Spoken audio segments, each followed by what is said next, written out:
영적으로 가난한 자는 복됩니다. 이런 제목으로 오늘 말씀을 나누겠습니다.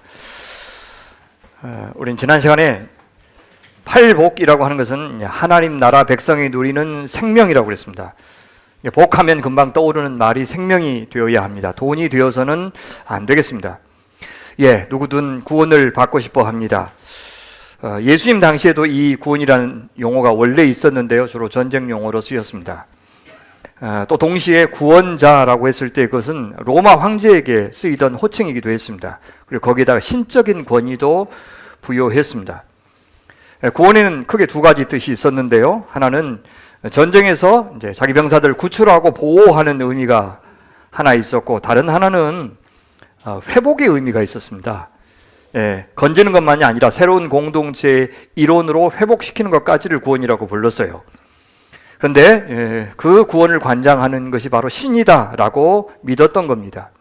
그렇게 로마가 썼던 이 개념이 성경의 구원 개념을 설명하는데도 그대로 쓰이고 있습니다. 구원은 신, 하나님이 하시는 일인데, 한편으로는 죄와 사망과 또 실제적인 곤경, 가난이나 질병 같은 것으로부터 해방하시고 또 치유하시는 것이 하나의 의미가 있고, 다른 하나는 언약의 공동체 안으로 들어와서 하나님의 통치를 받는 백성을 만드는 데까지를 구원이라고 합니다.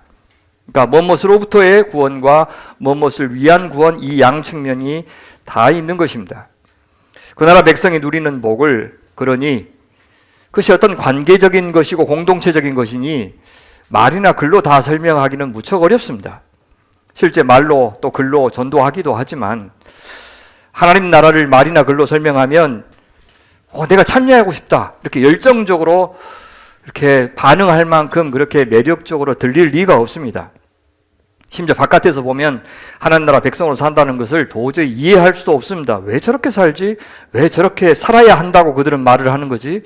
세상에 저렇게 살고도 뭐가 좋다고 저렇게 좋아하는 것이지? 하면서 안 살아보면 아마 의문이 생길 겁니다. 아무리 설명을 들어도 우리가 설명하는 그 구원이 별로 좋아 보이지 않고 믿기지 않고 감도 잡히지 않습니다. 그런데 듣고 보면 그 구원을 얻기 위해서 치러야 되는 대가가 만만치 않다고 하니 도저히 납득할 수가 없는 겁니다. 어떤 그림이 설명을 들어서는 그려지지 않습니다.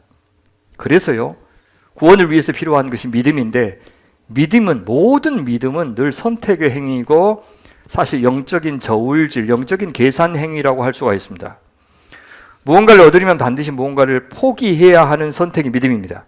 사실 가장 간단하게 이야기하면 나한테 가장 소중한 것과 예수 그리스도를 바꾸는 일을 믿음이라고 합니다. 그것은 내 생명의 가치와 내 소유의 가치를 두고 저울질하는 일입니다.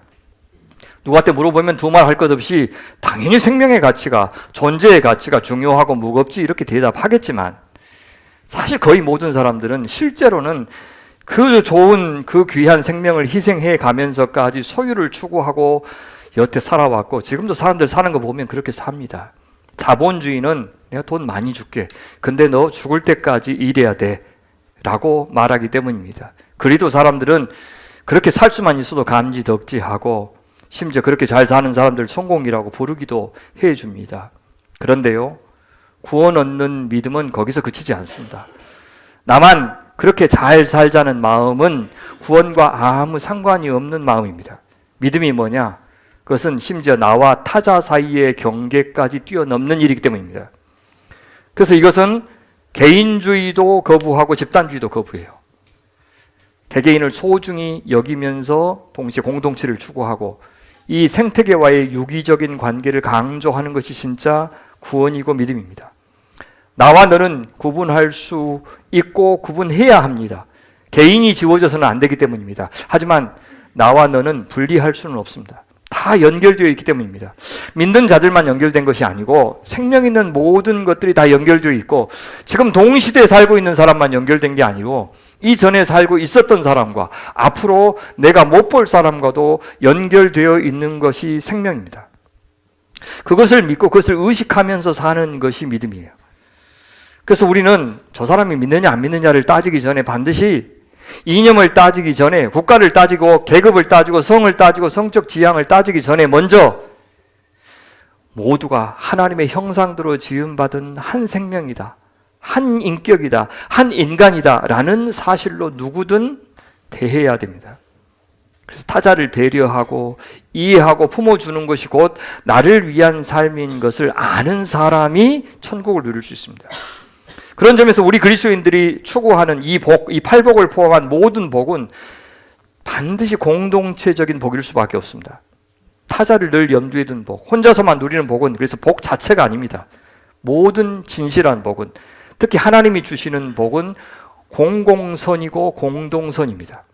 교회의 타락, 교회의 세속화는 어디서부터 비롯됐을까요? 저는 이런 구원에 대한 오해, 또한 복의 변질에서 시작되었다고 생각합니다. 우리가 살피려고 하는 이 팔복, 이 하나님 나라의 복은 어디서 시작됐습니까? 하나님의 창조에서 시작했습니다. 그래서 창조의 하나님께서만이 복의 원천이 되실 수 있고 근원이 되실 수 있어요. 그분의 은혜와 사랑으로 존재하기 시작한 것이 우리 인간이고, 과거 선민 이스라엘이었고 지금의 교회고 하나님 나라입니다. 그래서 가나안 땅에 들어가기 전에 하나님께서 하필이면 이스라엘 너희들을 선택하신 이유가 뭐냐 이렇게 설명해 주시는 구절이 나오는데 뭐라 그러냐면, 여호와께서 너희를 기뻐하시고 너희를 택하시면 너희가 다른 민족보다 수요가 많아서가 아니다. 오히려 너는 비교해 보면 다른 민족보다 오히려 적다. 8절 보십시오. 여호와께서 다만 너희를 사랑하심으로 말미암아 또 너희 조상들에게, 아브라함이겠죠, 하신 맹세 언약을 지키려고 너희를 택하셨다. 자기의 권능의 손으로 너희를 인도하여 내시되, 어디에서요? 애굽에서. 너희를 그 종 되었던 집에서 애굽 왕 바로의 손에서 속량하셨다라고 이야기합니다.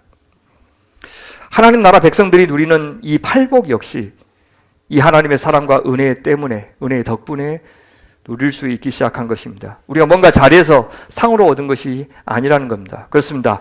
그래서 팔복이 약속하는 복은 저 세상이 약속하는 복과 같을 수가 없습니다. 그 복을 누리는 백성의 모습 또한 세상이 보기에 도무지 복을 누리고 있는 것이라고 보이지 않는, 상상할 수 없는 그런 모습을 하고 있는 이유가 바로 그것입니다. 그래서 예수 믿는 삶으로 초대한다고 하는 것은, 선교한다고 하는 것은 어떤 기막힌 말의 논리만으로 할 수 있는 것이 도무지 아닙니다. 물론 직간접적으로 하나님의 사랑과 은혜를 경험한 사람들이여야 그런 복의 초대를 할 때, 그래 내가 이 믿는 사람들을 통해서 맛보았더니 그거 좋은 것 같아 라고 찾아갈 것이고, 정말 세상에서 더는 스스로 가망이 없다고 생각하는 사람들이, 이 세상 어디에도 내가 기댈 곳이 없고 내가 의지할 곳이 없고 어디를 가든지 나를 환영해 주지 않는다고 생각하는 사람들이 비로소 이 팔복의 소식에 귀를 기울이고 마음을 열게 될 것입니다. 예수님이 오신 후부터 다시 오실 때까지 시간을 종말이라고 그러죠. 그래서 그 종말에 하나님이 주신 약속을 종말론적인 복, 그렇게 부릅니다. 팔복은 바로 그것입니다. 그래서 이 성취의 시대에 누리는 복입니다.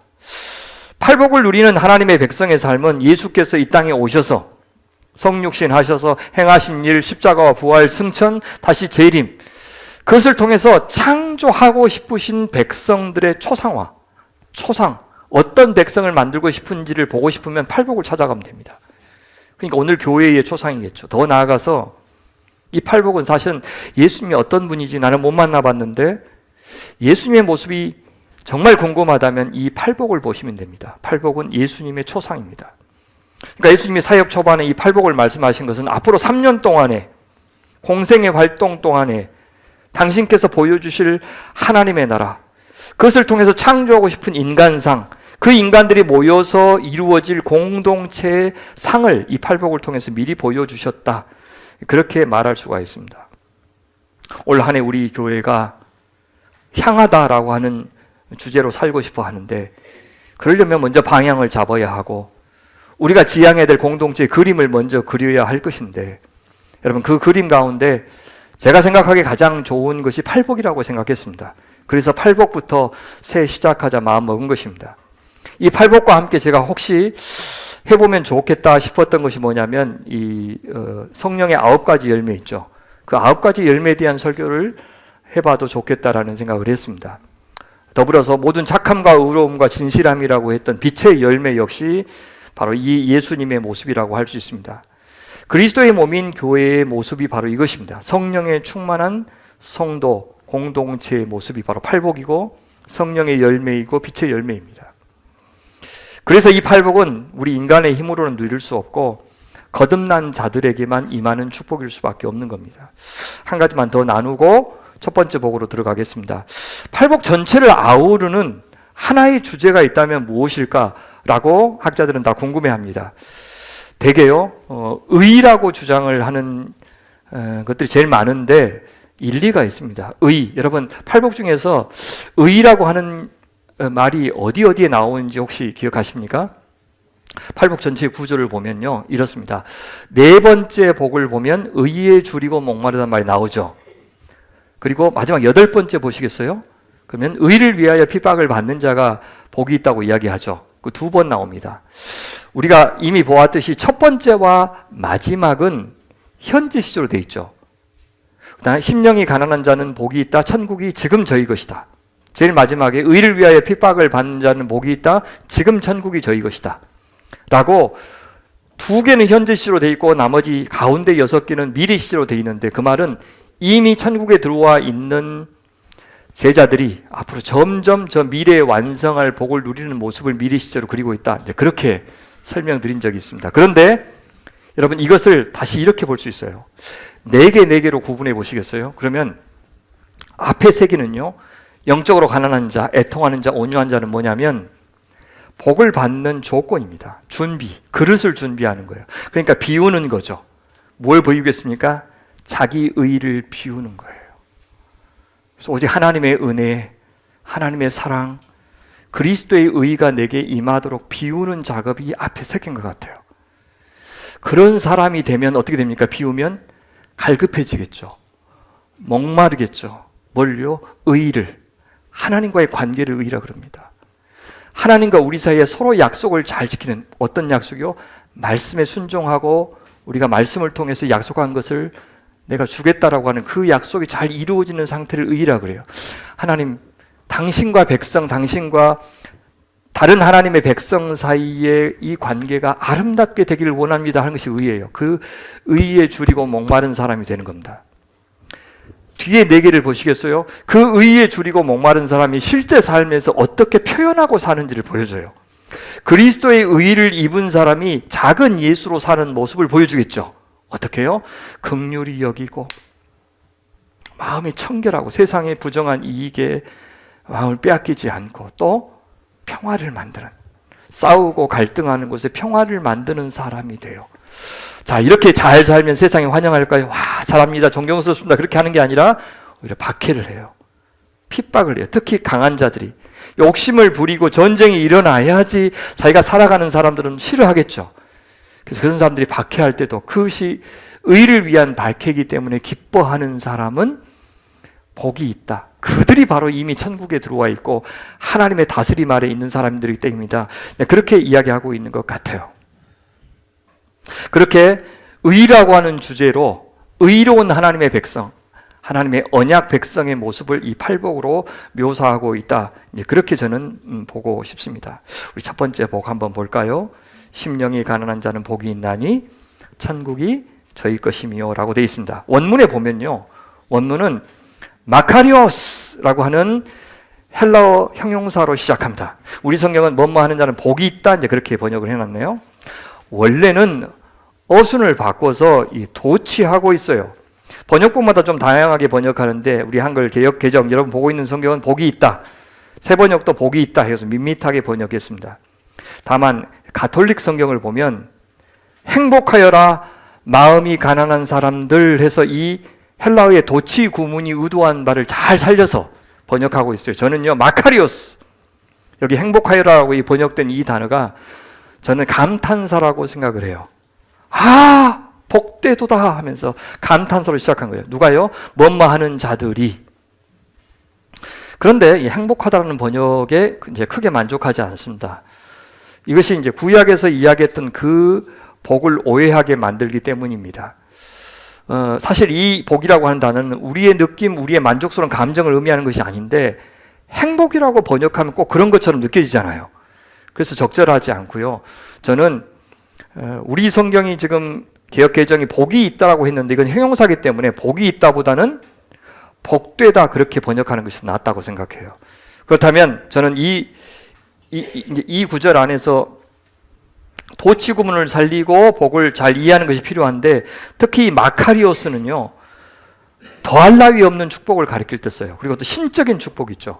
신이 내리는 축복을 가리킬 때 바로 이 표현을 씁니다. 그러니까 이것은 세상이 보기에 복되다는 말이 아니고 하나님이 보시기에 복되다는 뜻입니다. 하나님이 주신 복을 누릴 때만 이 표현할 수 있는 것이 마카리오스 말이에요. 그럼 누가? 눈이 열린 자들이요, 개안한 자들이, 영적으로 거듭난 자들만 이렇게 사는 것이 참으로 복되다라고 알아볼 줄 아는, 그것이 바로 영적으로 가난한 자들이 누리는 복이다, 그렇게 말하고 있는 것입니다. 그 다음에 나오는 표현은 누가 복된 자들인지를 설명하고 있죠. 우리 한글 개역 개정 보시면 심령이 가난한 자들은 이렇게 돼 있는데, 원문을 제가 있는 그대로 직역해 볼까요? 가난한 자들이여 영으로, 이렇게 돼 있어요. 그러니까 심령, 마음이라고 주로 번역한 단어가 헬라어는 그냥 푸뉴마, 영입니다. 가난한 자들이라고 해서 단수가 아니라 복수로 돼 있어요. 이건 한 개인의 이야기가 아니라요, 하나님 나라 공동체에 대한 이야기를 하고 있어서 그래요. 근데 이 영이란 단어가 역격으로 돼 있는데 이것을 관계의 역격 부릅니다. 무슨 말이냐면 영과의 관계에서 영적인 측면에서 그렇게 번역되는 단어예요. 그러니까 가난한데 물질적인 측면에서 가난한 것이 아니라 어떤 측면에서요? 영적인 측면에서 가난한 자들이 복이 있다, 그렇게 말하고 있는 겁니다. 그럼 이 모든 것을 다 합쳐서 제가 번역하면 이렇게 번역할 수 있어요. 복되도다 영적으로 가난한 자들이여, 이렇게 번역하는 것이 전 좋겠다고 봅니다. 저를 믿으셔야 합니다. 이게 좀 낫다고 봐요. 구약에서 복이라고 할 때 히브리어 단어가 두 개 있어요. 하나는요 브라카, 이것은 하나님이 복을 주신다, 우리가 보통 쓸 때 복 주신다 할 때 이 단어를 써요. 근데 이건 뭘 강조하냐면 복을 주시는 하나님을 강조할 때 써요. 또 하나가 아슈레라는 단어가 있는데, 이것은요 하나님이 주신 복을 자기 백성들이 누리고 있는 상태를 가리킬 때 아슈레라는 말을 씁니다. 그러면 여기 마카리오스는 브라카보다는 바로 이 아슈레를 번역한 헬라어다, 그렇게 볼 수가 있어요. 우리는 이미 알고 있어요. 이 아슈레가요 구약에 나온 이 경우 중에서 대표적인 것이 어디냐면 시편 1편이에요. 우리 알잖아요. 복 있는 사람은 악인들의 꾀를 따르지 아니하며 죄인들의 길에 서지 아니하며 오만한 자들의 자리에 앉지 아니하고 오직 여호와의 율법을 즐거워하여 그의 율법을 주야로 묵상하도다. 이게 아슈레라고 시작해요. 근데 이건 이렇게 복 있는 사람은 이렇게 번역하면 시적인 맛이 살아나지 않고 복되도다 하면서 감탄사로 복되도다 어떤 자들은, 이렇게 번역하는 것이 나아 보여요. 팔복에서는 영적으로 가난한 자들이 복이 있다고 했는데 여기 시편 1편의 시인은 여호와의 율법을 주야로 묵상하는 자들이 복되다, 그렇게 말합니다. 영적으로 가난한 사람들이 더욱더 주의 말씀을 갈망하고 사모하니 맞는 말입니다. 그렇게 하나님의 말씀을 갈망하고 사모하는 자들, 영적으로 가난한 자들은 악인, 죄인, 오만한 자의 길을 걸어갈 수가 없고 의인의 길을 걸어갈 수가 있어요. 여러분 팔복의 주제가 의라고 했던 거 기억나시죠? 복 있는 자가 바로 의로운 자예요. 시편 기자가 말하는 여호와의 이 율법 토라를 완성한 것이 바로 팔복이기 때문입니다. 여러분 영적으로 가난한 자들이 얼마나 하나님을 간절하게 사모하는지 시편 42편 시인이 잘 말해주고 있어요. 하나님이여 사슴이 시냇물을 찾기에 갈급함같이, 이면 직역하면 헐떡이듯이 내 영혼이 주를 찾기에 갈급합니다. 내 영혼이 하나님과 살아계신 하나님을 갈망하나니 내가 어느 때에 나아가서 하나님의 얼굴을 배울까? 정말 하나님의 얼굴을 뵙고 싶어요. 사람들이 종일 내게 하는 말이, 그래 네 하나님이 어디 있는데 그렇게 하나님 보고 싶다 그러냐? 그럴 때 내 눈물이 주야로 내 음식이 되었도다. 여기 이 눈물은 이 영적인 가난 바로 다음에 나오는 애통하는 자의 복과 연결되어 있습니다. 세상이 보기에는 참 찌질하게 보이죠. 세상에서는 이런 나약하고 깨어지기 쉬운 자기의 진실을 감춘 채 빈틈없는 모습으로 보이고 싶어하는 것이 대부분의 사람들이기 때문에 이렇게 찌질하게 나 힘듭니다, 하나님 나 도와주십시오 라고 하는 사람이 절대 좋게 보이고 복 있는 사람의 모습으로 보이지 않을 겁니다. 여기 영적으로 가난한 사람은 누구를 가리킬까요? 영적으로라고 번역하지 않고 마음, 심령 그렇게 번역했기 때문에 일부분 오해가 있어요. 물론 잘만 이해하면 크게 비껴가지는 않지만 말입니다. 여기 영적으로 가난한 상태는 이것은 아니에요. 자신감 없고 위축되어 있는 소심한 상태를 가리키는 표현은 아니에요. 어떤 성격적인 부분을 언급하는 표현이 아니라는 뜻입니다. 심지어 이것은 자기 비하적인 모습도 아니에요. 간혹 제가 어디 강의를 가면 사회에서는 아주 저명한 장로님들이 참 저 자세로 강사를 안내하고 대접하는 것을 경험해요.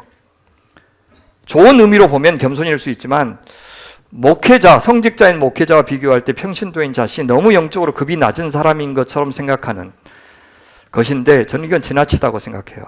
그런 분들을 영적으로 가난하다고 말하는 것이 아닙니다. 예수께서 이 말씀을 하실 때 구약을 배경으로 하고 있다는 것을 알면 우리가 조금 더 이해하기 쉽습니다. 특히 어디냐면요, 이사야서 61장이에요. 이사야서 61장이 왜 중요하냐면 이 본문을 배경으로 해서 예수님이 첫 번째 설교를 해요. 누가복음 4장에 보면 취임 설교가 나오고 그 취임 설교라고 하는 것은 단순히 첫 번째 설교가 아니라 사명 선언문이에요. 내가 이 땅에 왜 왔는지, 와서 이루려고 하는 목적이 무엇인지를 말하는 것이 그 취임 설교인데 본문이 61장이에요. 그러니까 61장의 약속을 이루러 내가 왔다, 그렇게 말하는 겁니다. 거기서 말하는 것이 뭐냐면 희년이에요. 희년. 희년의 약속. 영적 희년이 이루어지는 나라가 하나님 나라고, 그 하나님 나라를 이루기 위해서 내가 왔다, 그렇게 설명하셔요. 하나님 나라의 축복, 즉 팔복은 뭡니까?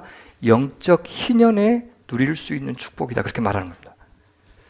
그런데 그러면 하나님께서 이 영적 희년의 축복을 누구에게 주시냐, 누가 그것을 축복이라고 알아보고 받을 수 있느냐라고 설명을 하시는데 이렇게 해요.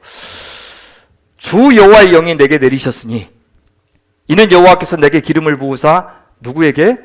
가난한 자에게 아름다운 소식을 전하게 하려 하심이라. 여기까지 보겠습니다. 물론 이사야 선지자는요, 이 말씀을 1차적으로 누구한테 주냐면 바벨론 포로에 잡혀가 있는 백성들에게 하신 말씀이에요. 그들의 첫 조상들이 애굽에서 빠져나와서 가나안 땅 이르러 거기서 첫 이스라엘, 첫 번째 하나님 나라가 창조되었어요. 근데 그 나라가 이제 바벨론 포로로 잡혀갔잖아요.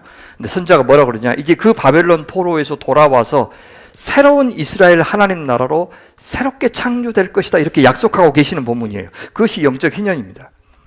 첫 창조 때 성령께서 모세와 함께 하셨고 광야에서 불, 구름과 구름 기둥으로 그들을 인도하셨고 하늘에서 만나를 먹이셨고 그 다음에 반석에서 물을 내게 하신 그 성령께서 이제 새롭게 창조하실 때도 여호와의 그 영이 여호와께서 기름 부음 받은 자 메시아에게 임하실 것이다. 그가 제2의 모세로서 이 백성을 제2의 출애굽시킬 거다. 출바벨론 시킬 거다. 그래서 새로운 하나님 나라를 만드실 것이다. 그렇게 약속하고 있는 본문이에요. 예수님은 바로 그 약속을 따라서 하나님 나라를 이루기 위해서 오셨다, 그렇게 지금 설명하고 있는 겁니다. 그런데 그때 그 메시아가 하실 일을 이렇게 표현하죠. 가난한 자에게 아름다운 소식을 전하실 것이다. 여기요, 아름다운 소식을 전하다, 헬라어로 번역하면 복음을 전하답니다. 1차적으로 그 복음을 들려줄 사람들이 누구라고 이야기합니까? 가난한 자들, 오문은 복수로 되어 있어요. 물론 이사야 본문에서는 바벨론 포로로 잡혀가 있는 사람들을 가리키지만 예수님은 그 이상으로 읽으신 것이 분명해요. 이 가난한 자들이 절대 물리적으로 혹은 물질적으로 가난한 자들에 불과한 것이 아니다. 계급적으로 눌린 사람의 의미가 전부가 아니다라는 것을 예수님이 이미 알고 계셨어요. 그래서 압제자와 피압제자, 지배자와 피지배자, 고용주와 피고용주가 바뀌는 것이 천국이 아니라는 것을 알고 계셨던 거예요. 그래서 이사야 선지자의 말을 인용하시면서도 영적으로라고 하는 말을 집어넣어서 주석을 달아서 인용하신 거예요. 그런데 이 가난한 자들이 누구인지 먼저 이사야 선지자가요, 더 자세히 부연 설명해 주고 있어요. 나를 보내사 마음이 상한 자를 고치며 포로된 자에게 자유를, 갇힌 자에게 노임을 선포하며 하나님의 은혜의 해, 이것이 희년이에요. 우리 하나님의 보복의 날을 선포하여 모든 슬픈 자를 위로하되 무릇 시온에서 슬퍼하는 자에게 화관을 줄 것이다, 그렇게 이야기해요. 여기 가난한 자를 누구라고 이야기합니까? 마음이 상한 자, 포로된 자, 갇힌 자, 슬퍼하는 자. 예, 1차적으로는 바벨론 포로 상태에서 고통당하는 자들이지만 영적으로 하면 누굽니까? 사탄의 통치 아래에 있는 모든 시대, 모든 곳에 살던 전 인류, 하나님과 원수 관계가 되어버린 전 인류를 가리키는 이중적인 표현이에요. 적어도 예수님은 그렇게 읽으셨기 때문에 영적으로라고 하는 말을 거기다 집어넣으신 거예요. 그럼 여기 구체적으로 마음이 상한 자, 샤바르레브, 어떤 상태에 있는 사람입니까? 한 경상도 목사님이 이 구절의 의미가 궁금해서 같은 경상도 출신의 후배 구역학자에게 전화해서 물어봤더니 이렇게 대답하더래요. 그거는 두드리 맞아서 영이 뽀사졌다 하는 소리입니다. 이렇게 그대로 옮겼습니다. 마음이 상한 자는 영이 부서져 산산조각 난 상태, 영적으로 파산한 상태, 상처받은 정도가 아니라 스스로 힘으로는 도저히 일어설 수 없을 만큼의 그렇기 상태.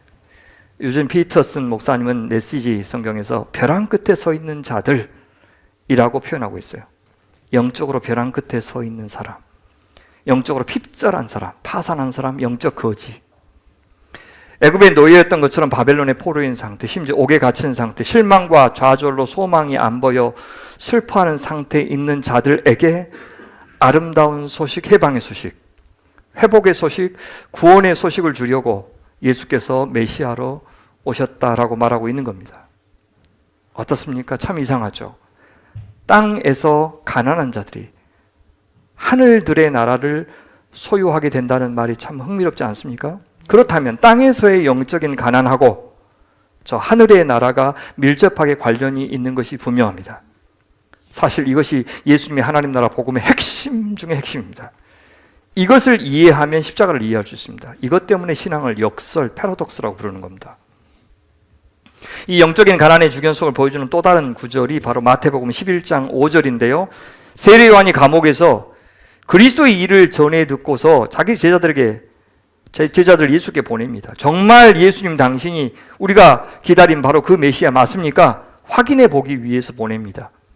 예수께서 그들에게 대답하시는데 뭐라고 하냐면 너희가 듣고 본 것을 저 감옥 안에 있는 요한에게 알려줘라 그럽니다. 그러면서 이사야 선지자가 말한 메시아의 표징을 열거하기 시작하는데 그것이 바로 이사야서 61장 바로 그 본문입니다. 똑같이 눈먼 사람이 보고 저는 사람이 걷고 나병 환자가 깨끗해지고 귀먹은 사람이 듣고 죽은 사람이 살아나는 것, 이것을 보여줘라 이렇게 이야기해요. 그러면서 맨 마지막에 하나 덧붙이는데 가난한 자에게 복음이 전파된다고 말해줘라 그렇게 덧붙여요. 영적으로 가난한 자들은 영적으로 뽀사진 사람들, 영적으로 자기 한계와 결핍을 인정하고 있는 사람들, 그래서 혼자 힘으로는 도저히 살 수 없다는 사실을 아는 사람, 이 땅에서는 살 수 있는데 구원받는 일에 있어서는 하나님의 도움이 필요하다라고 한 사람들이 아니고 이 땅에 살고 있는 것도 내가 돈이 있고 배경이 있고 믿을 만한 것들이 있고 부강한 나라에 살고 있고 아주 믿을 만한 부모가 있다 하더라도 또 자식이 있다 하더라도 그것으로 내가 인생 사는 게 아니고 하나님의 은혜로만 나는 살 수밖에 없는 존재다라는 것을 인정하는 사람이 영적으로 가난한 사람이에요. 그래서요, 실제로 땅에서 가난한 사람, 눈먼 자, 저는 자, 귀먹은 자, 나병 환자 같은 사람들이 훨씬 더 인간의 적나라한 한계를 잘 느낄 수가 있죠. 그래서 그 사람들이 더 하나님 나라에 가까운 사람이 돼요. 그것이 바로 어린아이와 같은 자들이에요. 예수님도 그래서 공생이 시작하면서 그런 자들에게 먼저 다가가 하나님 나라의 은혜를 베푸신 겁니다. 근데 그냥 물질적으로 가난한 사람이 아니라 영적으로 가난한 자들이라고 분명히 말했기 때문에 우리는 재물이 많고 적음과 상관없이 권력이 높고 낮음과 상관없이 물질적으로 부유한지 그렇지 않은지 상관없이 우리는 영적인 가난을 추구해야 된다는 사실을 잊어서는 안 됩니다. 근데 오히려요, 땅에서 물질적으로 부유한 사람이, 땅에서 힘이 있는 사람이 얼마나 영적인 가난을 추구하기 어려운지 주님은 이렇게 말씀하신 적이 있잖아요. 우리 마가복음 10장에 보면 얘들아, 하나님 나라에 저 천국에 들어가기가 얼마나 어려운지 낙타가 바늘기로 나가는 것이 부자가 하나님 나라에 들어가는 것보다 쉬우니라. 이것이 명백한 현실입니다. 예수님 시대 팔레스틴 사람들을 둘로 나눴어요. 하나는 땅의 사람들, 90%를 차지하는 사람이에요. 그리고 그 나머지 10%에 있는 사람들은 뭐냐면 굉장히 이제 부유한 사람들, 땅과 가축이 있고 거상들, 정치와 종교의 지도자들.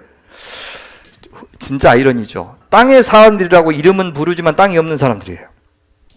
땅이 있더라도 어렵사리 일구어도 무거운 세금 때문에 로마가 다 갖고 가버려서 살기가 수월하지 않은 사람들.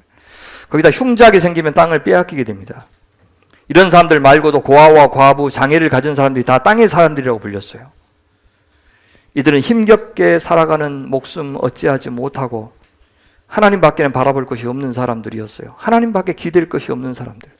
히브리어로 이 가난을 아니라고 하는 말로 써요. 스스로 낮추다, 겸허하다 그런 뜻도 있는데 여러분 시편 69편 32절 말씀 같이 한번 읽어볼까요? 그런 사람들이 어떤 마음을 갖고 사는지 시작. 권고한 자가 이를 보고 기뻐하나니 하나님을 찾는 너희들아 너희 마음을 소생하게 할지어다. 이 가난한 자를 권고한 자라고 번역을 한 겁니다. 그런 사람들이요 그 마음에서 하나님을 찾는다 그렇게 표현해요.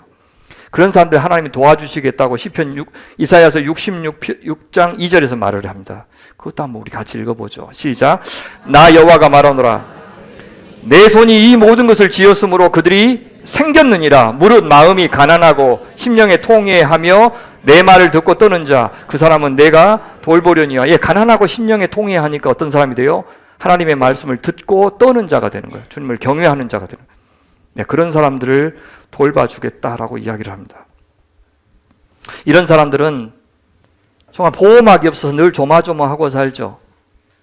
어디서든 억울해도 자기 힘든 이야기를 할 수가 없고 목청을 높일 수가 없어요. 실제 시편 35편 20절에 보면 리겟 에레츠, 땅이 평안히 땅에 사는 자들이라고 우리말로 번역된 단어가 나오는데 그 사람들이 누구냐면 땅에서 소리를 내지 않는 사람들, 땅에서 입 다문 사람들, 땅에서 소리를 죽이며 사는 사람들, 이렇게 번역해야 어울리는 말이에요. 리겟 에레츠란 말이. 이 땅에서 목소리를 높일 수 없어서 하나님께만 하소연할 수밖에 없는 사람들, 그들이 영적으로 가난한 자가 되기가 좋은 조건이라는 겁니다. 자, 근데 이제 우리 한 가지 좀 그 극단의 오해는 하지 않았으면 좋겠어요. 동시에 주님을 위해서 자발적으로 가난을 선택하는 것은 성경이 높이 평가하지만 그것을 자기 부정이라고 이야기하죠. 물질적인 가난 자체를 미덕이라고 언급하지는 않습니다. 물론 누가복음의 팔복 버전에서는 영적으로라고 하는 표현이 없이 그냥 가난한 자는 복이 있나니 이렇게 말하고 있지만 원래 누가는요 영적인 것과 물질적인 것을 한 단어 안에 모두 포괄하는 이런 표현 방식을 사용하고 있기 때문에 물질적으로 가난하다는 사실 자체가 천국에 들어갈 수 있는 조건이라 이렇게 말할 리가 없어요. 욕심 부리지 않고 간소하게 사는 것은 중요하지만 빈곤하게 혹은 가난하게 사는 것이 그 자체로 그리스도인다운 삶이다라고 말하고 있지는 않아요. 만약 그렇다면 왜 하나님께서 구약에서 물질적인 복이나 특히 땅이나 가축이나 인간의 건강 같은 축복을 그렇게 일관되게 축복으로 약속하셨겠습니까? 근데 문제가 뭡니까? 그래, 얼마만큼 소유해야 신앙생활에 적합한지를 아는 사람이 없다는 겁니다. 아무도 정해줄 수도 없어요. 도대체 얼마를 벌고 얼마를 모아두어야 물욕 없는 그리스도인으로 살기 적합한지 성경도 정해주지 않았고 그 누구도 정해줄 수가 없다는 게 문제입니다. 어떤 사람이 나 하나님이 채워주실 걸 믿고 나는 저축 안 해. 그런 사람을 무작정 믿음이 좋다고 할 수도 없고 그 반대로 내 쓸 것 악착같이 모아두고 인색하게 사는 것을 믿음 있는 사람이다 그렇게 말할 수도 없어요. 참 어렵습니다. 진짜 하나님과의 관계에서 결정해야 되죠. 또한 하나님은 무조건 가난한 자의 편이시기 때문에 교회 역시 늘 약자들의 편에 서서 그들의 입장을 지지해야 된다 그렇게 말하는 것도 바람직하지 않아요. 가난한 자들이 얼마나 악하기도 한데요. 그래서 교회가 가난한 자들 모아놓고 물질적인 축복을 빌어주면서 삼박자 축복 같은 이렇게 말하는 것 이것도 팔복과는 아무 상관이 없습니다. 심지어 약자들을 위한다고 하는 민중신학이나 해방신학의 문제가 뭡니까? 인간을 너무 이해 못해요. 인간이요 물질적인 것만 채워주면 충분한 그런 존재가 아니라는 것을 인식하지 못하고 너무 인간의 욕망을 가볍게 다루고 있는 것이 그들의 문제입니다. 가난이 미덕이 아니기 때문에 물질적으로 가난한 사람이 되는 것도 미덕이 아닙니다. 몸의 질병, 그것이 영적으로 가난한 사람이 되는데 유리하다는 이유로 질병에 대해서 대수롭지 않게 여기는 것도 좋은 태도가 아니에요. 그것은 자학이에요. 무엇보다 물질적으로 가난한 사람이 저절로 신앙 좋은 성도가 되는 것은 아닙니다. 그러면 금욕주의가 제일 좋을 것인데 주님은 금욕주의를 추구하는 것이 더 근사한 천국을 소유한 길이라고 말씀하신 적이 없어요. 오히려요 신앙이 성숙하지 못한데 적은 소유 심지어 무소유를 추구하다가는 끝까지 순수함을 유지할 수 없습니다. 물질의 힘이 얼마나 큰데 작은 믿음으로요 물질 없는 삶을 추구한다? 그는 도저히 이루어질 수가 없어요. 머지않아 그것이 다른 종류의 소유욕을 감추기 위한 것이었음이 들통나고 말 겁니다. 물론 그렇더라도 명백한 사실이 뭐냐? 영성과 소유가 반비례한다는 것만은 분명합니다. 물질을 추구하려고 하는 마음이 있으면서 동시에 하나님께 고양된 영적인 상태를 유지한다는 것이 불가능하다는 것을 여러분도 경험적으로 아실 거고, 이건 분명한 사실입니다. 그래서 저 역시도 어떻게든 물질에 연연하면서 살지 않으려고 예는 쓰고 있습니다. 특히 저는 목사이기 때문에 절대로 넘봐서는 안 되는 삶의 수준이 있다고 믿고 있습니다. 그렇게 될 기회가 있더라도 스스로 포기하면서 저는 살 작정입니다. 하지만 그것은 제가 고민할 일입니다. 그런데 성도 여러분이 존경받는 한 목회자를 만들겠다면서 목회자에게 넉넉지 못한 삶을 강요해서는 안 됩니다. 그런 일들이 지금 저희 주변에 많이 일어나고 있어서 제가 안타까워하는 겁니다. 굉장히 존경받는 목회자들이 마지막에 퇴임하면서 당신이 그 말에 책임지려면 가난하게 갖고 와라, 그렇게 이야기하면서 그래야 본인은 존경받는 목회자가 되십니다 하고 교회가 결정해줘요. 교회는 교회의 나름대로 할 일을 하고 목회자는 목회자가 스스로 결정하는 겁니다. 만약에 목회자에게 그렇게 가난한 삶을 강요한다면 그 목회자의 위선을 부추기는 일만 될 수 있다는 사실도 기억해야 됩니다. 자, 영적인 가난함이 구체적으로 무엇인지 조금 더 자세하게 우리 한번 살펴볼까요? 영적인 가난함은요, 1차적으로 영이신 하나님과 가까운 관계를 가리켜요. 내 가난한 푸뉴마와 하나님의 부요하신 푸뉴마가 만나서 이루어지는 이 두 푸뉴마 사이의 사귐을 영적인 가난함이라고 불러요. 그들은 자기 영혼에 더 없는 쪼들림과 어려움을 인식하고 하나님께 자신을 맡기는 사람이에요. 하나님의 다스림에 자신을 던져서 이제 하나님의 은총을 간절히 기다리는 사람. 독일어 성경을 보니까요, 이 심령이 가난한 자들을 어떻게 번역했냐면 하나님 앞에서 가난한 사람들이라고 번역하고 있더라고요. 하나님 앞에 홀로 서 있는 한 사람을 여러분 떠올릴 수가 있는 번역이죠. 위대하신 하나님, 권능이 넘치시고 지혜로우신 하나님 앞에 섰을 때 비로소 우리는 영적으로 가난한 사람이 된다는 뜻인 것 같아요. 세상적인 것을 지니지 못해서가 아니라 내 영혼이 값진 것을 지니지 못해서 가난하다는 생각이 드는 것. 그 전에는 웬만큼 나는 성취했다, 누구보다는 신앙이 낫다, 그래도 할 수 있는 만큼 교회 열심히 했다라고 생각해 왔었는데, 사람들과 비교해서는 그랬는데 하나님 앞에 서보니 참 비어있는 초라한 내 영혼이, 내 영성이 보이기 시작해서 고개를 숙일 수밖에 없는 것. 그것이 영적인 가난함입니다. 여러분, 성전에서 기도하던 세리의 모습 떠오르죠? 세리는 멀리 서서 감히 눈을 들어 하늘을 쳐다보지도 못하고 다만 가슴을 치며 이르되 하나님이여 불쌍히 여기소서, 나는 죄인이로소이다 하였느니라. 이사야 선지자도 하나님을 배웠을 때 비슷한 고백을 했죠. 그때 내가 말하되 화로다 나여 망하게 되었도다. 나는 입술이 부정한 사람이요 나는 입술이 부정한 백성 중에 거주하면서 만군의 여호와이신 왕을 배웠음이로다 하였더라. 이것이 영적인 가난함의 상태예요. 여러분, 우리가 세상에서 참 잘난 체하고 함부로 사람을 무시하고 경솔하게 장담하고 자랑하고 깝죽대는 것은 여전히 하나님을 적나라하게 있는 그대로 또 제대로 뵙지 못해서 그런 것 같아요. 둘째, 영적인 가난함이 무엇인가? 그것은요, 우리가 어떤 종류의 소유를 가졌든지, 그 소유가 무용이든지 유용이든지 많든지 적든지 권력이 크든지 작든지 그 명성이 자자하든지 아니면 평범하든지 그 모든 것들을 상대화할 줄 아는 사람이 된다는 뜻입니다. 그 말은 그것을 자기 것으로 여기지 않고 하나님께서 자격 없는 나에게 주신 선물로 여기는 사람이 된단 말이에요. 여러분, 그런 마음을 사도 바울은 이렇게 표현하신 적이 있어요. 우리 빌립보서 3장 7절부터 9절 말씀을 후기 한번 읽어보실까요? 시작. 그러나 무엇이든지 내게 유익하던 것을 내가 그리스도를 위하여 다 해로 여길 뿐더러 또한 모든 것을 해로 여김은 내 주 그리스도 예수를 아는 지식이 가장 고상하기 때문이라. 내가 그를 위하여 모든 것을 잃어버리고 배설물로 여김은 그리스도를 얻고 그 안에서 발견되려 함이니. 배설물로 여긴다는 것은 덜 중요한 것을 위해서 더 중요한 것을 희생시키지 않는다는 뜻입니다. 그 말이 상대화한다는 말의 뜻이에요.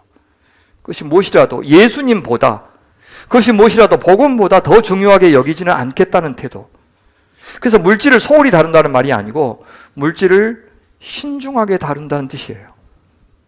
그가 이렇게 고백할 수 있었던 것은 구원이라는 것이 무엇인지, 그리스도인 된다는 것이 무엇인지 그 의미를 깨달았기 때문입니다. 그러니 고린도전서 6장에서 이렇게 이야기해요. 구원받는다는 것은 뭐냐? 너희 몸은 너희가 하나님께로부터 받은 바 너희 가운데 계신 성령의 전인 줄을 알지 못하느냐? 너희는 너희 자신의 것이 아니라 이제 값으로 산 것이 되시니, 그리스도의 핏값으로 샀죠. 그런데 너희 몸으로 이제는 하나님께 영광을 돌리라. 소유권이 바뀐 겁니다. 주권이 바뀐 겁니다. 하나님께서 그리스도의 핏값을 주고 우리 몸을 자기 것으로 삼으셨으니 그 몸으로 성취한 것들, 그 몸을 유지하도록 하나님이 주신 모든 것들 다 하나님 것이다. 우리는 그 모든 조건들을 가지고, 설령 그것이 상대적으로 세상 기준으로 볼 때 모자라게 보일지라도 하나님께서 허락하신 족한 은혜인 줄 믿고, 그것을 통해서 하나님께 영광을 돌리도록 주신 조건인 것을 믿고 사는 사람이 영적으로 가난한 사람이에요. 셋째, 구약의 의미로 보면 바로 그 영적인 가난이 뭐냐? 불임의 메타포로 설명할 수 있어요. 아브라함과 사라에게 하늘의 별과 같이 땅의 모래와 같이 많은 자손을 약속하시면서 동시에 주신 조건이 불임이었습니다. 왜 그런 조건을 주셨을까요?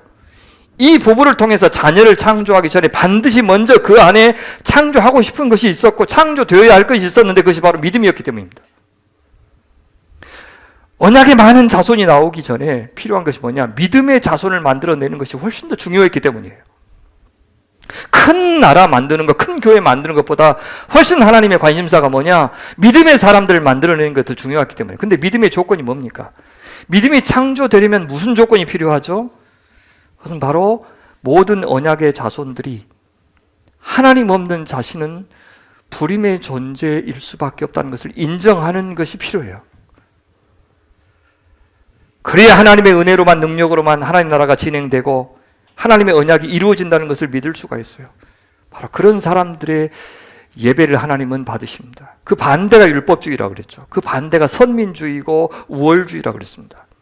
아브라함이 하갈을 통해서 이스마엘을 낳은 것, 다메섹 엘리에스를 양자로 삼아서 그를 통해서 언약의 후손 낳자고 제안한 것, 훗날 이스라엘이 하나님을 의지하지 않고 주변의 강대한 세력을 의지하고 우상을 의지했던 모든 것들은 하나님 없는 자신이 불임이고 아무도 스스로 창조할 수 없는 광야 같은 존재라는 사실을 망각해서 그런 짓을 범한 겁니다.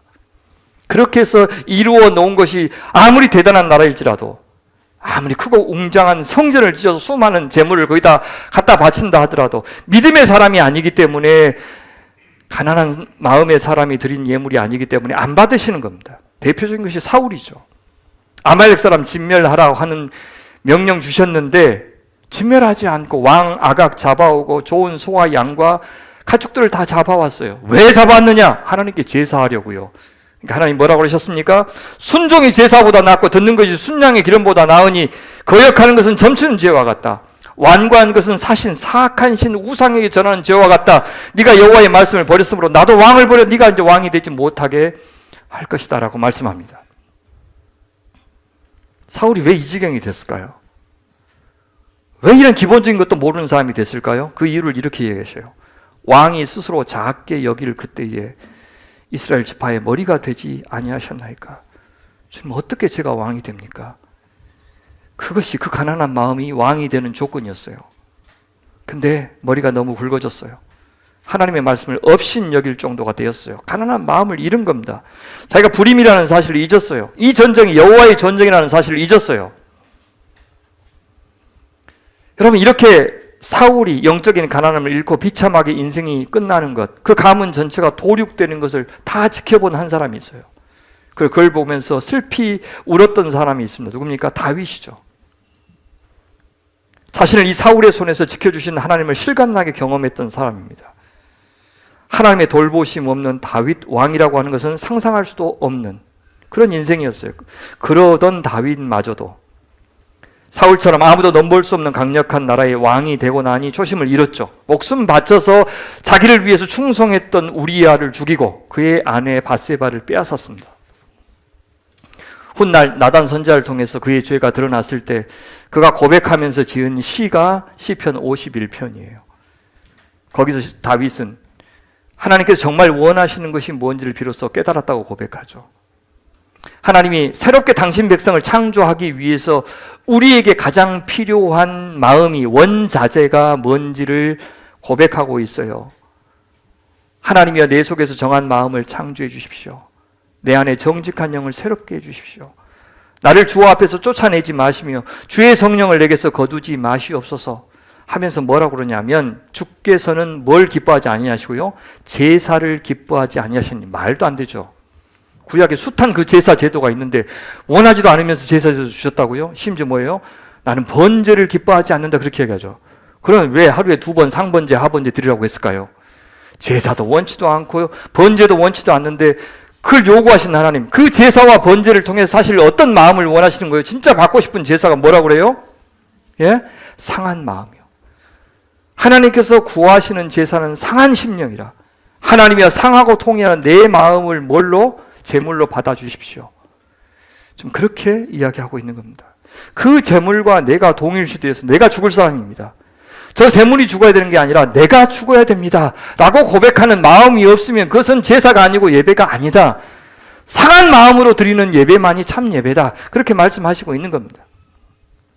여기 상하다, 이 샤발은 단어가 앞에 나왔었어요. 이사야 61장에 마음이 상한 자 할 때 그 단어예요. 두드리 맞아서 영이 뽀사진 마음, 영적 불임을 인정하는 마음. 뭐든지 하나님께서 주시면 받을 준비가 되어 있고 말씀하시면 순종할 준비가 되어 있는 사람의 마음, 그것이 상한 마음이에요. 그것이 맹목적인 순종을 요구받는 노예 상태라면 문제가 많겠지만 진정한 하나님에 대한 인식과 나에 대한 인식에서 나온 자발적인 것이기에, 먼저 받은 사랑과 은혜에 대한 반응이기에 이보다 더 아름다운 굴종은 없는 겁니다. 다윗이 그렇게 했죠. 자원하는 심령을 주사 나를 붙드소서. 즐거운 마음, 자원하는 마음으로 하는 순종. 이런 제사, 이런 예배를 주께서 받으신다는 겁니다. 사실 예수님께서 몸소 바로 이 영적인 가난함을 실천하셨어요. 하나님과의 관계에서. 아무것도 스스로 할 수 없노라. 난 내 뜻대로 하려 하지 않고 나를 보내시니 성부 하나님의 뜻대로 하려 한다. 내가 너희에게 이르는 말은 스스로 하는 것이 아니고 아버지께서 내 안에 계셔서 그의 일을 친히 하시는 것이다. 나는 그의 도구에 불과하다 라고 이야기하면서 제자들한테도 당부하시죠.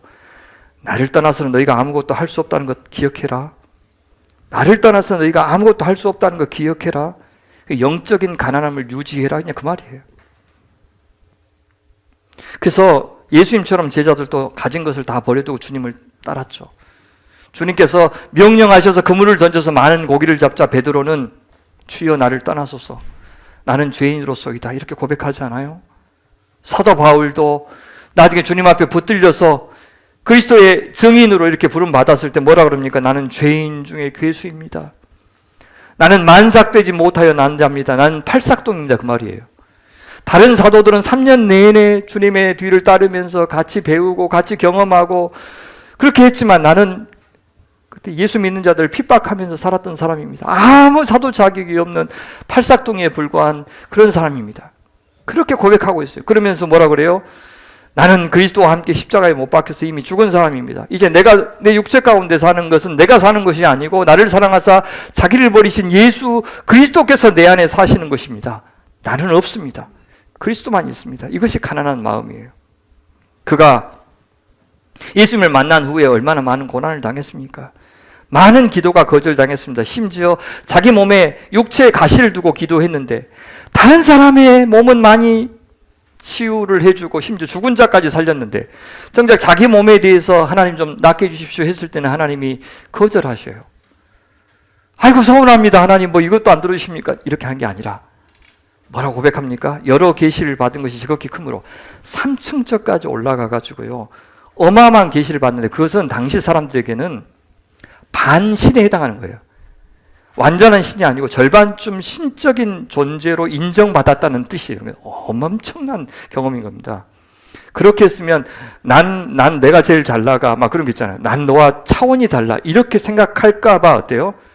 자만하지 않게 하시려고 내 육체에 가시고 사탄의 사자를 주셨으니 나를 쳐서 너무 자만하지 않게 하려 하심이라. 이렇게 해석하고 심지어 하나님의 해석, 예수님의 해석을 받아들이시죠. 내 은혜가 내게 좋게 넌 충분해. 왜? 내 능력이 바로 네 그 약점에서 더 온전하게 드러나기 때문이야. 네가 사는 것은 네가 대단해지는 게 아니고 나의 온전함, 나의 능력, 나의 지혜, 나의 사랑이 드러나게 하는 것이 네가 인생 사는 목적인데 그 약함에서 더 잘 드러나니까 너는 절대 그거 없애달라고 구하지 마 라고 주님께서 말씀하시는 해석을 고스란히 받아들이고 있는 겁니다. 이것이 영적인 가난함이에요.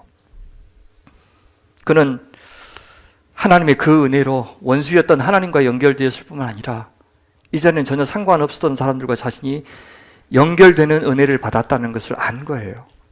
그래서 진짜 마음이 가난한 사람은요, 영적으로 가난한 사람은 도움을 받는 것도 잘하고 도움을 주는 것도 잘하는 거예요. 도움을 받는 것을 힘들어하는 사람은 내가 여전히 자고하다라는 생각을 어느 정도는 하셔야 됩니다. 바울은요 40년 광야를 지나서 가나안 땅을 진입했던 이스라엘 백성들과 사실은 비슷한 경험을 한 겁니다. 그는 사도로 부름받았을 때 모든 것이 완벽했던 사람이 아니었던 것이죠.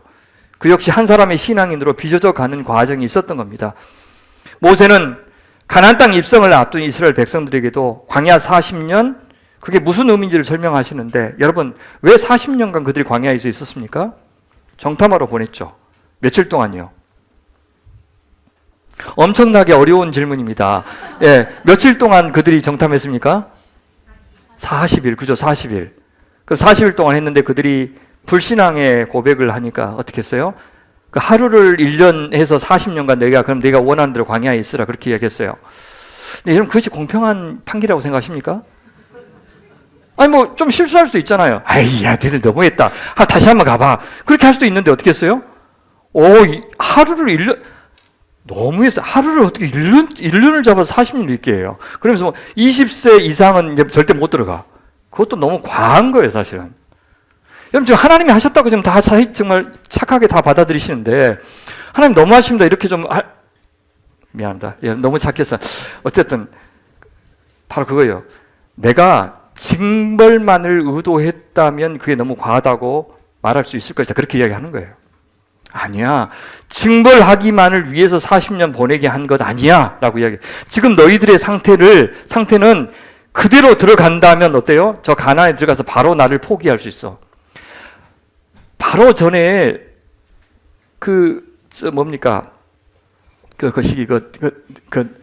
어떤 사람한테 바알부올 바로 직전에 바알부올에게 속아서 음행한 사건이 있었잖아요. 그 40년 거의 끝이에요. 40년간 그렇게 많은 은혜를 경험하고도 그 중간에 우상을 만나는 일이 별로 없죠. 우상을 만나자 눈이 뒤집은 거예요. 어마어마한 사람들이 현장에서 죽는 참사를 이게 뭐냐면 40년 동안 그들이 훈련 받았는데도 여전히 그들이 얼마나 약한 상태인지 어쩌다 만나는 우상이 아니고 널려있는 우상들을 앞으로 가나안 땅에서 보게 될 것인데 너희들 수준으로는 도저히 저 가나안 땅 우상 이길 수 없다 해서 40년간의 훈련 기간을 더 두신 거예요. 애굽에서 나와서 바로 들어가게 하시지 않고 그것을 어떻게 표현하시냐면 이렇게 말해요. 여호와께서 너를 애굽 땅 종되었던 집에서 이끌어내시고 너를 인도하여 그 광대하고 위험한 광야고 불뱀과 전갈이 있고 물이 없는 간조한 땅을 지나게 하셨으며 또 너를 위하여 단단한 반석에서 물을 내셨으며 내 조상들도 알지 못하던 만나를 광야에서 내게 먹이셨나니 그 이유가 뭐예요? 이는 다 너를 낮추시며 너를 시험하사 마침내 내게 복을 주려 하심이었느니라. 낮은 마음을 창조하려고 광야를 지나게 하셨다. 이 낮은 마음이 영적인 가난함이에요. 하나님이 이스라엘에 대해서 뭔가 모르는 것이 있어서 시험하신 것이 아니 그럴 리가 없잖아요. 이스라엘 스스로 자신의 한계를 알도록 시험하신 겁니다. 자신이 뭘 할 수 있는지를 알게 하시고 자기가 뭘 모르고 있는지를 알게 하시려고 광야를 지나게 하신 거예요. 자신들의 꼬라지를 알게 하시려고. 그래서 영적으로 뽀사지는 자들, 영적으로 벼랑 끝에 선 자들이 되게 하시려고 광야를 지나게 하신 겁니다. 바로 그것, 내가 알아야 할 것을 아는 것, 모르고 있는 것을 모르고 있다고 말하는 것, 그것이 저 가나안의 축복, 하나님 나라의 축복을 누릴 수 있는 유일한 조건이기 때문입니다. 바로 그 알면서 하나님을 인정하는 신앙이 나오고요. 그 모름을 인정하는 데서 하나님을 의지하고 청종하는 신앙이 나오기 때문에 그런 겁니다. 이렇게 그들은요, 드디어 40년 만에 졸업장을 받았어요. 여러분, 이 주중에 기네스북이 또 갱신이 됐습니다. 전 세계에서 최고령 박사 학위자가 나왔어요. 102세. 이분 소아과 의사신데 젊을 때 이제 박사학위 논문을 제출했는데 심사를 받지 못한 이유가 나치 시대였기 때문에 유태인이라는 이유로 못 받았는데 평생 이제 미국에서 의사생활 하시고 독일로 다시 돌아와서 의사생활을 하는데 동독의 그 의과대학이 자기 명예를 회복하기 위해서 자기의 과오를 인정하고 논문 심사를 받을 수 있는 기회를 줘서 102살에 통과하셨어요. 그 여자 의사. 대단하시죠? 그런데 몇 년 동안 40년 동안 학교 다니는 사람들이 있어요. 이 광야 이스라엘 백성들 40년 만에 드디어 졸업장을 받았는데 그러면 이제는 뭐 어떤 환경에 다가와도 다 맞설 수 있는 정도 준비가 되었겠죠? 자, 40년 동안 신앙생활 하신 분, 그래서 한번, 자, 나 신앙생활 한 지 40년 됐다.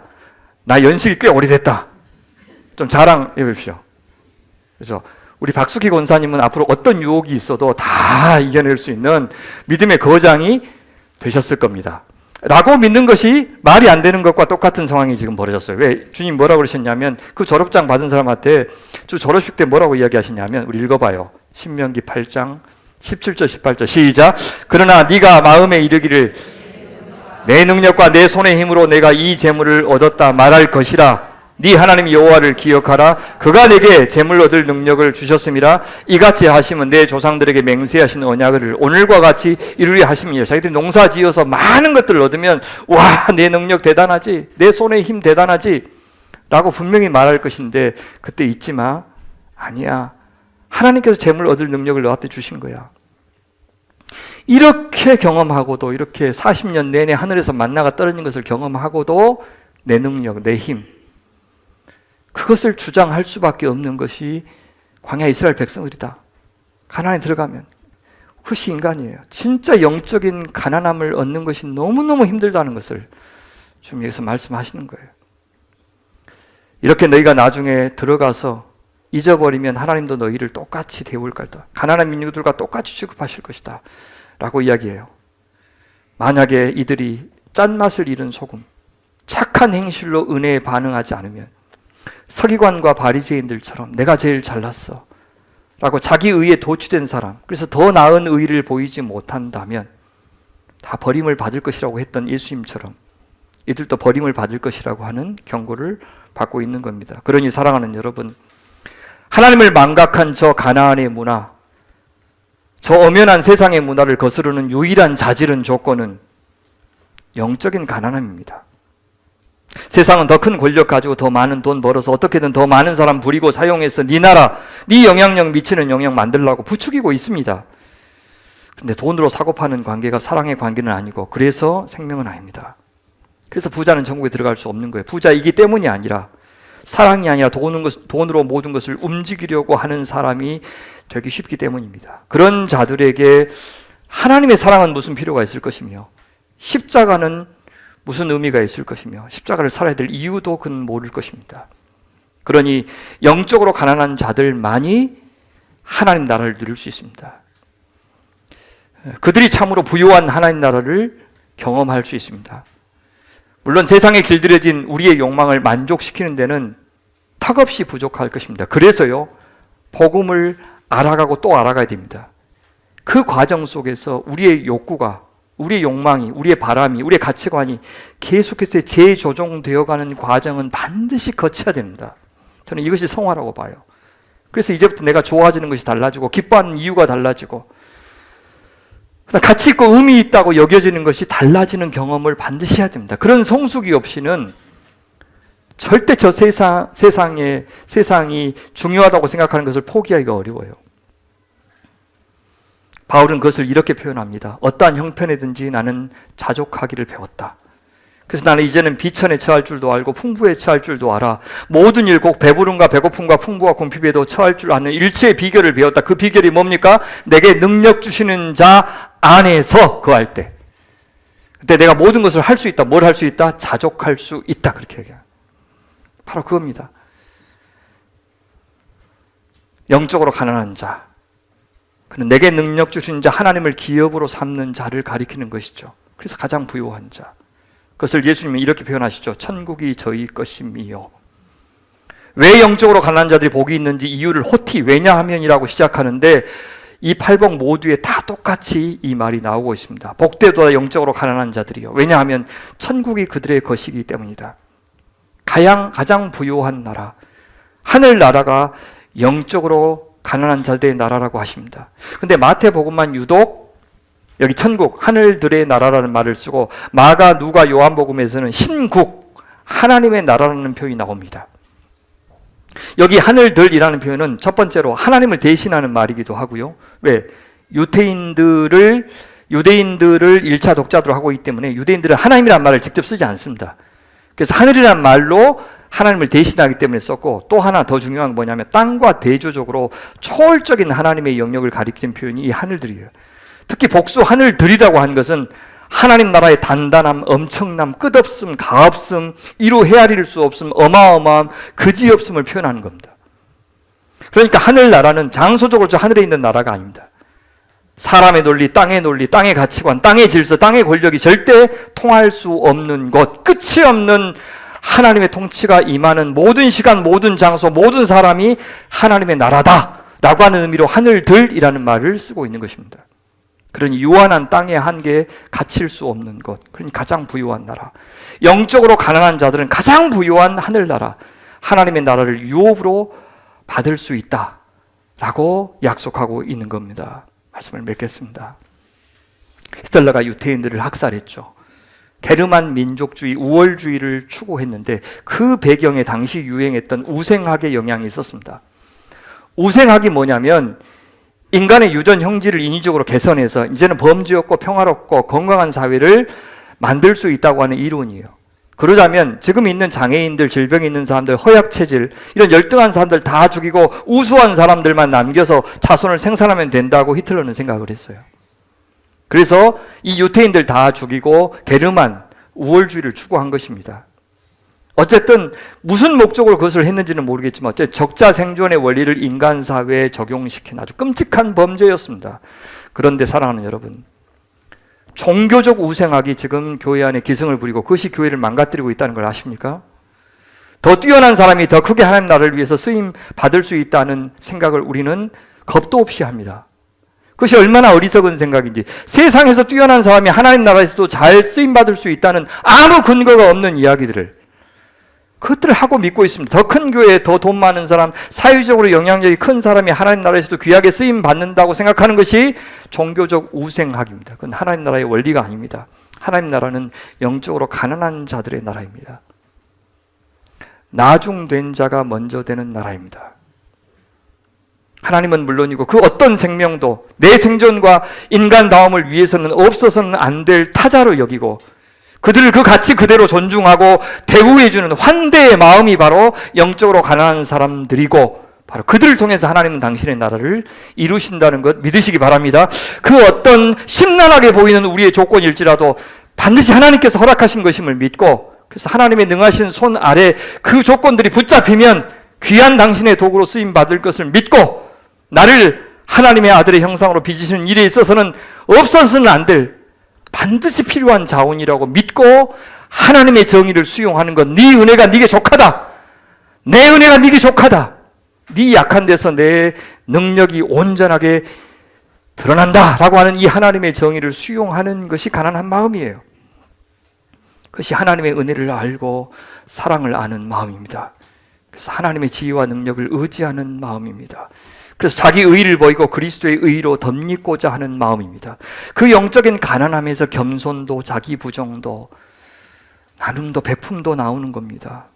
그래서 8가지 복 가운데 이 영적으로 가난한 자의 복이 맨 처음 나온 것은 저는 임의로 나온 것도 아니고 우연도 아니라고 생각을 해요. 가장 기본적인 조건, 자격이기 때문입니다. 사랑하는 소명의 가족 여러분, 2024년 우리는 주님을 향하여 응비하고 싶다고 고백했습니다. 그 전제 조건, 영적 가난함입니다. 거기서 주님을 향한 절대 사랑, 절대 믿음, 절대 의존의 마음이 나오기 때문입니다. 그래야 방향 설정을 제대로 할 수 있기 때문입니다. 2024년 우리는 그리스도의 향기가 되고 싶다고 했습니다. 그 전제 조건도 영적인 가난함입니다. 내 향이 아니라 그리스도의 향기가 되려면 내가 죽고 내 안에 그리스도께서 사셔야 합니다. 성령으로 충만해야 됩니다. 영적으로 가난하다는 것은 바로 그것, 성령의 은혜로, 성령의 역사로 가난해진다는 뜻이기 때문입니다. 2024년 우리는 하나님 나라의 복을 향유하는 교회가 되고 싶다고 했습니다. 그 전제 조건 역시 영적인 가난함입니다. 그것이 우리의 욕구를 조정하고 하나님 나라의 욕구로 변화시켜 줄 것이기 때문입니다. 우리의 영적인 취향을 바꾸고 입맛을 바꾸어 줄 것이기 때문입니다. 끝으로 2024년 우리는 영적인 울림을 주는 교회가 되기를 소원하고 있습니다. 그러자면 더욱더 우리 안에 성령이 충만해야 되고, 그래 부활하신 그리스도의 영이 역사하는 사람이 되어야 울림이 있는 겁니다. 그 조건이 영적인 가난함이죠. 내가 비워져야 성령으로 그리스도로 채워줄 수 있습니다. 영적인 허기짐, 영적인 갈망이 있어야 됩니다. 이제 말씀을 마치면서 우리 다 같이 영적인 가난함으로 주님을 간절히 찾았던 시편 기자의 고백을 다시 한번 들으면서 우리도 이 영적인 가난함을 추구할 수 있기를 바랍니다. 같이 읽을까요? 시작. 하나님이여, 사슴이 시냇물을 찾기에 갈급함 같이 내 영혼이 주를 찾기에 갈급하니이다. 내 영혼아 어찌하여 낙심하며 어찌하여 내 속에서 불안해하는가? 너는 하나님께 소망을 두라. 나는 그가 나타나 도우심으로 말미암아 내 하나님을 여전히 찬송하려다. 하나님은 이런 여러분을 만나서 위로해 주실 겁니다. 이렇게 약속하셨기 때문입니다. 여호와는 마음이 상한 자를 가까이 하시고 중심으로 통회하는 자를 구원하시는도다. 아멘. 당신께서 친히 비우고 버리고 내어주셔서 우리를 창조하셨던 것처럼, 또 아들 예수 그리스도께서 그렇게 하셨던 것처럼, 또 하나님과 예수님의 뜻을 따라서만 순종하셨던 수줍은 성령님처럼 저희도 가난한 그 마음으로 하나님과 이웃을 인정하고 환대하여 하나님의 나라 공동체가 이루어지는 복을 우리의 가정과 교회에서, 또 우리가 살아가는 삶의 터전에서 주님과 함께 보고 일구어가는 제자들 되게 하여 주시옵소서. 감사하며 우리 구주 예수님 이름으로 기도하옵나이다. 아멘.